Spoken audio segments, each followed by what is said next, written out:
Hello everybody, welcome to magnet brains. मैं हूं अनीशा, आपकी अपनी इंग्लिश एजुकेटर। और आज हम स्टार्ट करने वाले हैं क्लास 9th इंग्लिश की जो आपकी कावेरी बुक है उसके चैप्टर 2 के अंदर जो पोएम आती है gifts of grace honouring our vocations के एनसीईआरटी सॉल्यूशंस।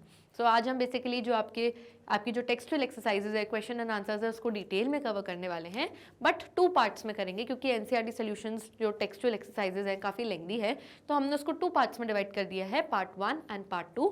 तो आज के वीडियो में हम पार्ट 2 देखेंगे एंड नेक्स्ट वीडियो हमारा पार्ट 2 यानी आगे की कंटिन्यूएशन में एक्सरसाइजेज उसमें रहेंगी। ओके इस वीडियो से पहले मैंने इसी पोएम की समरी कवर करी है डिटेल में। अगर आपसे वो मिस हो गई है तो जल्दी से जाइए, आई बटन पर क्लिक करिए एंड आप वो वीडियो व्यू कर सकते हैं। इसी के साथ चलिए स्टार्ट करते हैं NCERT solutions part 1 of the poem gifts of grace honouring our vocations. चलिए क्रिटिकल रिफ्लेक्शन सेगमेंट में स्टार्ट करते हैं। यहाँ पर एक एक्सट्रैक्ट गिवन है यानी पोएम की कुछ लाइंस गिवन है और इसको पढ़ के कुछ क्वेश्चंस आएंगे बाद में जिनके आपको क्या करने हैं, आंसर्स देने हैं। चलिए एक्सट्रैक्ट रीड करते हैं। The shoemakers affirming the quality of their work for the feet that walk, dance, run, jump, return home. The delicious singing of the cook or the rhythm of the designer, mason, each celebrating what belongs to them and to none else. तो इन lines में बताया गया है कि जो शू makers, जो जूते बनाने वाले मोचू होते हैं, वो अपने काम की जो क्वालिटी है उसकी गारंटी दे रहे हैं कि भाई हम जो जूते बना रहे हैं बहुत क्वालिटी वाला काम बना रहे हैं। और जब आप कोई भी काम करेंगे, चाहे आप वॉक करने जाएं, चाहे हमारे जूते पहन के डांस करें, रन करें, जंप करें और पूरा दिन मेहनत करके जब सेफली रात को घर लौटेंगे तो भी वो जूते आपका साथ देंगे, कहीं रास्ते में टूटेंगे या फटेंगे या ख़राब नहीं होंगे। और बताया जा रहा है कि जो कुक है, जो खाना बनाने वाला शेफ़ होता है, उसके काम को सिंगिंग यानी सिंगर के काम से कंपेयर किया गया है कि कुकिंग सिंगिंग की तरह होती है। जब आप किसी की मधुर आवाज़ सुनते हैं तो उसकी कानों में आवाज़ कितनी अच्छी लगती है सुन के, वैसे ही कुक भी हमारे लिए बहुत टेस्टी टेस्टी खाना बनाता है। जब हम वो खाना मुंह में खाते हैं, लेते हैं उसकी बाइट, तो हमें जो वो आनंद आता है वो एग्जैक्टली उस संगीत की तरह है जो हमारे कानों को का आनंद देता है। ओके और भी बताया गया है अलग अलग प्रोफेशंस के बारे में कि जो डिज़ाइनर्स हैं, जो हमारे कपड़े, शूज़ एंड बैग्स डिज़ाइन करते हैं, जो मेसन यानी कंस्ट्रक्शन वर्कर है, जो घर वगैरह बनाता है, हर एक इंसान मानो अपने काम को सेलिब्रेट कर रहा है यानी अपने काम को लेके बहुत प्राउड फील कर रहा है क्योंकि उन्हें मालूम है कि दिस बिलोंग्स टू देम, कि ये जो वो काम कर रहे हैं वो एक्चुअली वही लोग कर सकते हैं और कोई नहीं कर सकता। एंड नन एल्स, दूसरे लोग अपना काम करेंगे, कोई भी एक दूसरे का काम नहीं कर सकता। भगवान ने जिसको जिस काम के लिए बनाया है वो वही काम करेंगे। तो everybody is feeling proud of their work. ठीक है, चलिए क्वेश्चंस देख लेते हैं। Number 1, the poet says that the shoe makers affirm the quality of their work. What does affirm refer to here? Poet बताते हैं कि शू मेकर अपनी क्वालिटी काम जो भी कर रहे हैं उसको लेके बहुत अफर्म कर रहे हैं। तो इस लाइन में अफर्म का मतलब क्या है, तो वो आपको इन ऑप्शंस में से सही ऑप्शन चूज करना है। ऑप्शन नंबर 1 देखते हैं, to make adjustments in. Affirm मतलब कि आप जूते जब वो बना रहे हैं तो कुछ एडजस्टमेंट्स कर लेते हैं? नहीं, एडजस्टमेंट नहीं करते, वो बिल्कुल परफेक्ट आपको जूता बना के देते हैं। टू डिक्लेयर विथ कॉन्फिडेंस, वो ये चीज़ डिक्लेयर कर रहे हैं यानी कि घोषित कर रहे हैं फुल कॉन्फिडेंस के साथ कि हमने जिस क्वालिटी के जूते बनाए हैं वो परफेक्ट हैं, आपको धोखा नहीं देंगे, यानी जब आप अपने काम पे जाओगे तो वो टूटेंगे नहीं। तो ये कुछ डिक्लेयर करना अफर्मेशन या अफर्म होता है। तो ऑप्शन 2 राइट है। आगे के ऑप्शन देखते हैं। टू लेबल द गुड्स, सामानों को लेबल कर दिया, लेबलिंग कर दी क्या? ऐसा कुछ नहीं है। टू जस्टिफाई द एफर्ट्स, जो भी मेहनत लगाई उसको वो जस्टिफाई कर रहे हैं क्या कि हमने मेहनत कैसे लगाई? नहीं, वो ये सब नहीं बता रहे, वो सिर्फ डिक्लेयर कर रहे हैं कि हम सही क्वालिटी का आपको काम करके देंगे। So option 2 is the right option. Next, what do quality shoes help with according to the poet? हमारे पोएट के अकॉर्डिंग जो क्वालिटी वाले शूज़ होते हैं, अच्छी क्वालिटी के जूते, हमें किस किस चीज़ में हेल्प करते हैं, मदद करते हैं? तो अगर आप अच्छी क्वालिटी के शूज़ पहनोगे तो human feet can carry out all the activities of life. अगर इंसान एक अच्छी क्वालिटी का जूता पहनेगा तो अपनी रोज़मर्रा की वो इंसान हर एक एक्टिविटी को अच्छे से कर सकता है, चाहे उसको वॉक करना है, डांस करना है, भागना है, जंप करना है और सेफली पूरा काम रिटर्न करके वापस घर रिटर्न भी होना है, तो जूतों का साथ देना बहुत इंपॉर्टेंट है। It covers every kind of human movement from labour to leisure, यानी हर एक ह्यूमन मूवमेंट जो है, इंसानों का जो मूवमेंट है वो इसमें कवर होता है, लेबर से लेके लेजर तक। यानी अगर आप मेहनत करने जा रहे हो तो भी आपको जूतों की ज़रूरत है, और लेजर यानी घूमने फिरने जा रहे हो, वॉक करने जा रहे हो या जिम जा रहे हो तो भी आपको जूतों की या फिर फुटवेयर्स की ज़रूरत है। तो हर एक काम के लिए क्वालिटी शूज़ की हमें ज़रूरत पड़ती ही है। Next, what does return home symbolise beside the literal act of returning? Return home का मतलब बेसिकली है क्या? रिटर्न होम का लिटरल मीनिंग तो हमें समझ ही आ रहा है, द एक्ट ऑफ रिटर्निंग, यानी कि जब हम लौट के घर आते हैं। लेकिन एक्चुअल छुपा हुआ मीनिंग क्या है इस फ्रेज में, वो हमें बताना है। तो it symbolizes safety and completion. The shoe makers craft enable safety through all of the life activities. यानी कि अगर आप जूते पहनोगे तो आपके पैरों को सेफ्टी मिलेगी, यानी कि आपको पैर में कोई चोट नहीं मिलेगी। अगर आप नंगे पैर बाहर चले जाओगे तो चोट लग सकती है। यस, ऑल्सो जब आप कोई डिफ़िकल्ट काम कर रहे हो घर के बाहर, यस, ट्रेन में जा रहे हो, फ्लाइट में जा रहे हो, कहीं भी जा रहे हो, आप बिना शूज़ के नहीं जा सकते ना। तो safety and completion of the shoe makers craft बताया जा रहा है इसमें। रिटर्न होम से मतलब ये है। नेक्स्ट, आपको इस एक्सट्रैक्ट में से एक फ्रेज को आइडेंटिफाई करना है, यानी पहचानना है, जो आपको ये बता रहा है कि हर एक वर्कर का कंट्रीब्यूशन जो है वो डिस्टिंक्ट है, यानी कि अलग है। इलेक्ट्रिशियन अपना काम कर रहा है, बोटमैन अपना काम कर रहा है, शू मेकर अपना काम कर रहा है, शेफ अपना काम कर रहा है। हर एक वर्कर का कंट्रीब्यूशन अलग है, डिस्टिंक्ट है। तो वो क्या फ्रेज बता रहा है? वो फ्रेज है each celebrating what belongs to them and none to else. यानी हर एक जो है वर्कर वो सेलिब्रेट कर रहा है, यानी प्राउड फील कर रहा है अपने काम के लिए जो उनको ही बिलोंग करता है, जिसका काम है उसी को भाए, और कोई वो काम नहीं कर सकता उनका। ओके, ये जो वर्ड्स हैं टू नन एल्स, ये क्या एम्फोसाइज कर रहे हैं कि हर वर्कर एक यूनिक क्वालिटी पोजेस करता है। हर वर्कर में अपनी एक यूनिक क्वालिटी है और ये उनकी आइडेंटिटी, उनकी पहचान बन जाता है, जिसको रेप्लिकेट नहीं किया जा सकता। यानी कि शू मेकर ये नहीं बोलेगा कि चलो मैं आज एक दिन के लिए मछुआरा बन जाता हूँ, और बोटमैन मछुआरा जो है वो ये नहीं बोलेगा चलो एक दिन के लिए मैं मोची बन जाता हूँ। शू मेकर ऐसा नहीं है, जिसका काम उसी को भाए। ओके, नेक्स्ट, यहाँ पे एक सेंटेंस है और आपको ब्लैंक फिल अप करना है।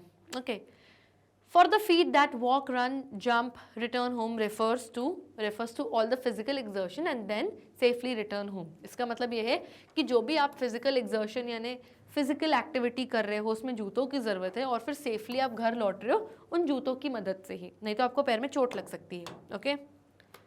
ओके, अब यहाँ पे कुछ सेट ऑफ क्वेश्चंस हैं जिनके हमको आंसर्स देने। Question 1, Why does the poet say, I hear Bharat celebrating the varied vocations I have? Poet क्यों कह रहे हैं ये लाइन कि I hear Bharat celebrating the varied vocations I have? तो पोएट इस लाइन को यूज करते हैं ये बात एक्सप्लेन करने के लिए, हमें समझाने के लिए कि इंडिया की जो सच्ची आइडेंटिटी है, जो सच्ची आइडेंटिटी उसकी जो पहचान है वो कहाँ है? वो उसके लोगों में है। क्यों? क्योंकि ये वही लोग हैं जो यहाँ पर काम कर रहे हैं, इसी देश में रह रहे हैं और यहीं पे काम कर रहे हैं। इंडिया कहीं ना कहीं सेलिब्रेट कर रही है, जश्न मना रही है, ना ही सिर्फ अपने फेस्टिवल, अपने त्यौहार, पर the act of work itself every day. मतलब जो भी लोग रोज़मर्रा में काम कर रहे हैं उसका भी लोग मानो जश्न मना रहे हैं। सिर्फ यहाँ पर फेस्टिवल्स और त्यौहार नहीं, लोग जो काम करते हैं उसका भी त्यौहार मनाया जा रहा है, और वही त्योहारों की आवाज़ लोगों को, पोएट को, he is able to hear. Okay, next, what does the electrician humming while getting ready for work suggest? Poem में बताया गया जो इलेक्ट्रीशियन है वो हमिंग कर रहा है, यानी करके गाना गुनगुना रहा है जब वो अपने काम के लिए रेडी हो रहा है। तो इसका क्या मतलब है? इसका ये मतलब है कि जो इलेक्ट्रीशियन है वो जब अपने काम पर जा रहा है वो पूरी कंटेंटमेंट और पर्पस से जा रहा है, यानी फुल कंटेंटमेंट, यानी कि फुल सेटिस्फैक्शन से जा रहा है, यानी वो अपने काम से बहुत खुश है कि मैं सही काम करता हूँ और लोगों की लाइफ ईजी बनाता हूँ। और जब वो जा रहा है तो उसका एक पर्पस है कि मुझे लोगों का काम ईजी बनाना है। हमिंग का मतलब ये है कि वो रिलैक्स्ड है, वो टेंशन लेके अपने काम पे नहीं जा रहा, वो गाना गुनगुनाते हुए जा रहा है, और उसका जो इनर स्टेट है वो पॉजिटिव है, यानी अंदर से वो पॉजिटिव फील कर रहा है।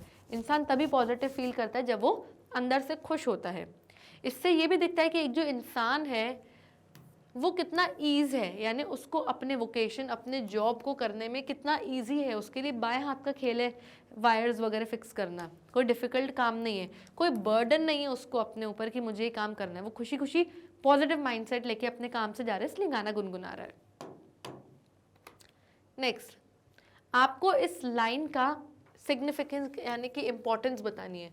The voice of their vocation is the voice of their identity, इसका इम्पोर्टेंस बताना है। तो what a person does is inseparable from who they are. बिल्कुल सही बात कही गई है कि जो एक इंसान काम कर रहा है वो उस चीज़ को आप सेपरेट नहीं कर सकते, अलग नहीं कर सकते कि कौन वो है। यानी अगर डॉक्टर एक है तो इस चीज़ को आप सेपरेट नहीं कर सकते उनके प्रोफेशन से कि उनके अंदर सेवा भावना है। ओके, पर्सन की जो आइडेंटिटी होती है वो उससे ही, उसके काम से ही होती है।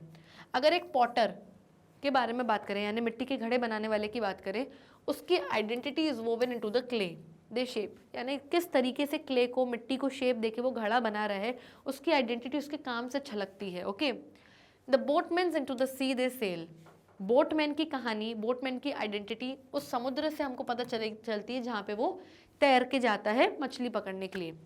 तो बेसिकली बहुत सारे वोकेशंस यानी बहुत सारे जॉब्स हैं जो एक जनरेशन अपने दूसरे जनरेशन को पास ऑन करती है। So the voice of their vocation is also the voice of their ancestors.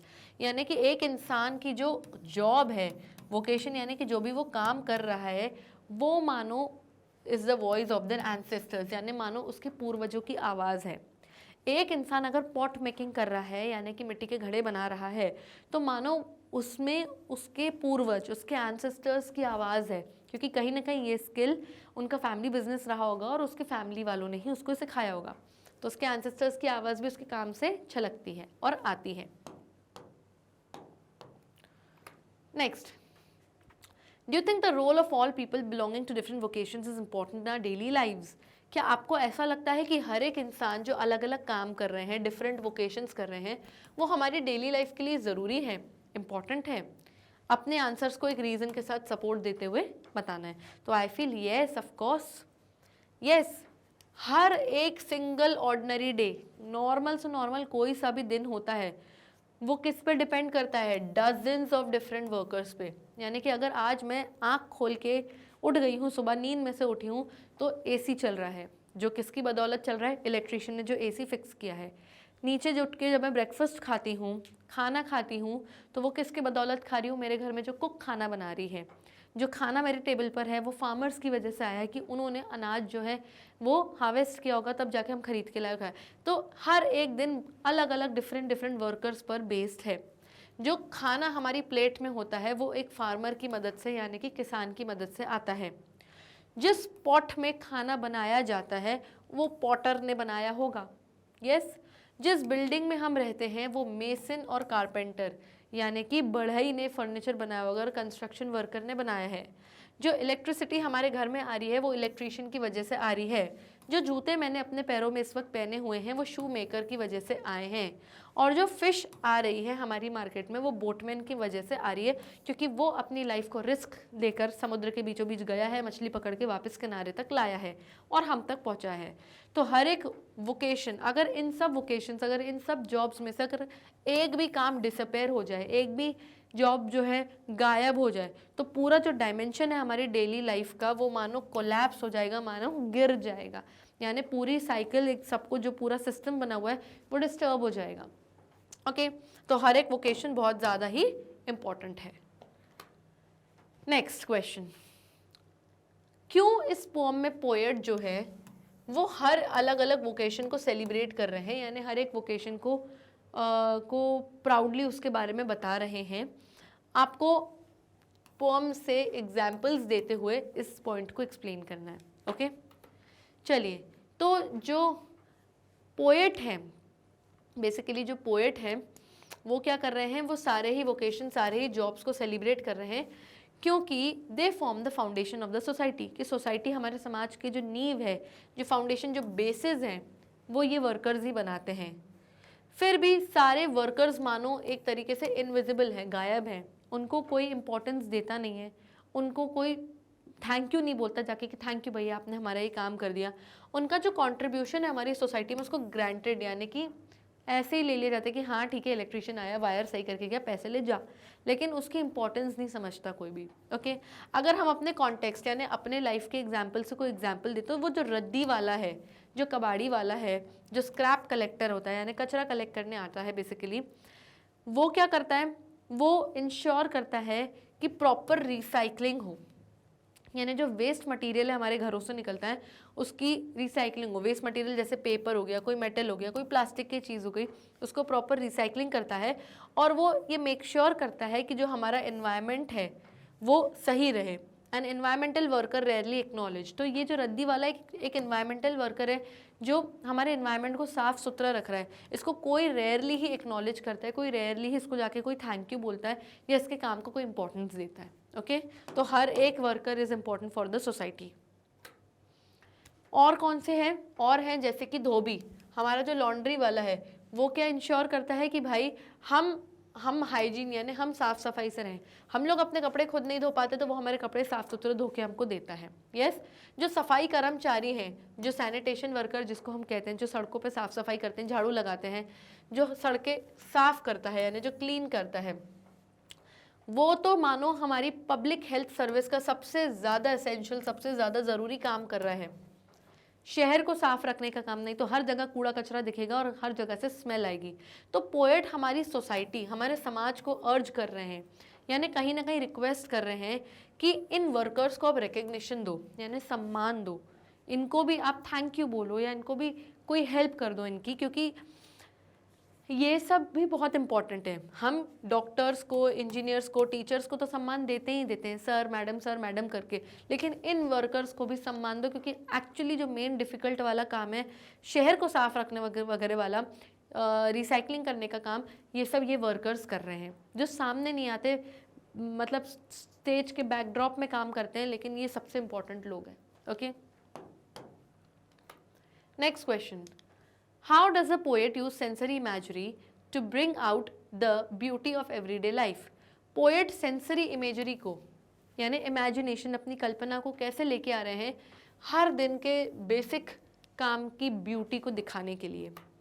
तो imagery कौन कौन सी होती है? Auditory जो आप सुनते हो, this is for hearing, okay? Visual this is to see, जिसको देखने के लिए होते हो, okay? तो यहाँ पर बताया गया है ऑडिटरी इमेज की कौन सी ऐसी लाइनें हैं उनको जिनको पढ़ के आपको ऐसा लग रहा है कि आप चीज़ें सुन रहे हो, आप कल्पना कर रहे हो कि हाँ मुझे ऐसा सुनाई दे रहा है। So the artisans with lutes each hailing varied emotions, the electricians humming, the boatman sailing and singing while at work, the delicious singing of the cook, making the poem feel alive with the sounds of India working। यानी जो artist musical instrument बजा रहा है, या जब electrician humming कर रहा है, गाने गुनगुना रहा है, या जब बोटमैन सेल कर रहा है और गाना गाते हुए समुद्र की तरफ जा रहा है, तो हमको क्या लग रहा है? हमको ऐसा लग रहा है कि ये सारे साउंड्स हम सुन रहे हैं और ऐसा लग रहा है इंडिया वाले अपना काम कर रहे हैं। यस तो ये ऑडिटरी इमेजरी हुई। विजुअल इमेजरी में कौन सी लाइन्स यूज हुई हैं? Crafts person celebrating there craft, woven with colors and myriad hues, and the boatmen gathering their nets from the shore, painting vivid pictures of skilled people in action। यानी कि जो crafts person है, जो कारीगर हैं, वो अपना मतलब जो अपना आर्ट है वो सब बनाते हैं और अलग अलग कलरफुल रंगों से बनाते हैं। और जो बोटमैन है वो अपने फिशिंग नेट्स, अपने जाल सी शोर से कलेक्ट करते हुए क्या कर रहे हैं? जा रहे हैं और अपनी फ़िश कलेक्ट करने, इकट्ठा करने जा रहे हैं। तो ये सब चीज़ें जब ये भी लाइंस हम पढ़ते हैं तो ये मानो हमारे दिमाग में एक क्लियर पिक्चर, एक इमेजिनेशन बन रही है कि कैसे लोग काम कर रहे हैं, कैसे लोग मछुआरा नाचते हुए जा रहा है अपनी बोट में, अपनी नेट कलेक्ट करते हुए, ऑल दीज थिंग्स। तो ये सब हमको दिख रहा है, we can imagine these things. हम कहीं ना कहीं अपनी इमेजिनेशन में ये सब चीज़ें देख पा रहे हैं, जिसको हम विजुअल इमेजरी कहते हैं। ओके नेक्स्ट सेगमेंट पर आ जाते हैं, which is vocabulary in context. तो अब यहाँ पर बता, एक बॉक्स दिया गया है, इस बॉक्स में अलग अलग वोकेशंस यानी अलग अलग जॉब्स करने वाले लोगों के बारे में बताया गया है। ठीक है, आपको सेंटेंस पढ़ना है और कौन सा जॉब या कौन सा वर्कर फिक्स होएगा उसका नाम यहाँ पर पुट करना है। तो सबसे पहले आती है आशा वर्कर। आशा वर्कर क्या होती है? ये गवर्नमेंट की कुछ फीमेल वर्कर्स होती हैं जो गांव-गांव जाके सैनिटेशन, हाइजीन और साफ़ सफाई के बारे में विलेजर्स को, गांव वालों को एजुकेट करती हैं। कन्फेक्शनर कौन होता है? एक हलवाई होता है। यस। वेल्डर कौन होता है? जो अलग अलग मेटल्स को जोड़ता है, इस तरीके से ही वेल्डर होता है। ओके। हॉर्टिकल्चरिस्ट कौन होता है? ये जो प्लांट्स को ग्रो करने वगैरह में हेल्प करता है। सेरिकल्चरिस्ट कौन होता है? जो सिल्क को as a raw material use करता है। गोल्ड स्मिथ कौन होता है? नाम से समझ में आ रहा है, मेटल गोल्ड इन सब के रिलेटेड काम करता है। ठीक है, चलिए पढ़ते हैं। अ पर्सन हु स्टडीज और ग्रोज गार्डन प्लांट्स, जो गार्डन के प्लांट्स वगैरह के बारे में पढ़ाई करता है और उनको ग्रो करता है, तो यहाँ पे कौन आ जाएगा? आपका हॉर्टिकल्चरिस्ट आ जाएगा। एक trend female community health worker कौन होती है? आशा वर्कर, जो गांव-गांव जाके लोगों को हाइजीन के बारे में नॉलेज देती है, एजुकेट करती है। अब प्रोड्यूसर ऑफ रॉ सिल्क कौन प्रोड्यूस करता है? सेरिकल्चरिस्ट। अब एक ऐसा पर्सन जिसका जॉब क्या है? बनाना या बेचना मीठे को और चॉकलेट्स, यानी जिनका काम मीठे स्वीट्स एंड चॉकलेट्स बनाना और बेचने का काम होता है, तो वो कौन होता है? कन्फेक्शनर, यानी कि हलवाई। ओके। एक मेटल वर्कर है ये, जिसके बारे में यहाँ बात हो रही है, वो मेटल वर्कर है। वो अपने काम में बहुत स्पेशलाइज्ड है, बहुत उसको आता है, और वो प्रेशियस मेटल्स यानी महंगे महंगे मेटल्स से रिलेटेड काम करता है। तो ये कौन है? Gold Smith. गोल्ड, सिल्वर, इन सब से रिलेटेड काम करता है। A person who fuses materials together, एक ऐसा इंसान जो अलग अलग मटीरियल्स को फ्यूज करते हैं, यानी साथ में वेल्डिंग करके जोड़ता है, तो वो कौन हुआ? वेल्डर हुआ। तो यहाँ पे आंसर आ गया आपका welder. Okay. So children, here we come to the end of this session, जो कि एनसीईआरटी सॉल्यूशंस का पार्ट 1 था। मेरा अगला वीडियो आगे की कंटिन्यूएशन में होगा, आगे की जो टेक्सचुअल एक्सरसाइजेज हैं वो रहेंगी पार्ट 2 में, एंड उसी वीडियो में हम हमारी टेक्सचुअल एक्सरसाइजेज खत्म भी कर देंगे। तो उसे देखना आपको बिल्कुल नहीं भूलना है। और हमारे जो वीडियोज़ हैं वो आप यूट्यूब पर देख सकते हैं, वेबसाइट पर देख सकते हैं, जहाँ पर हमारे सभी top courses, e notes, e books available हैं, एंड इनकी लिंक्स भी आपको हमारे डिस्क्रिप्शन बॉक्स में मिल जाएगी। तब तक लिए stay tuned, bye bye and take care.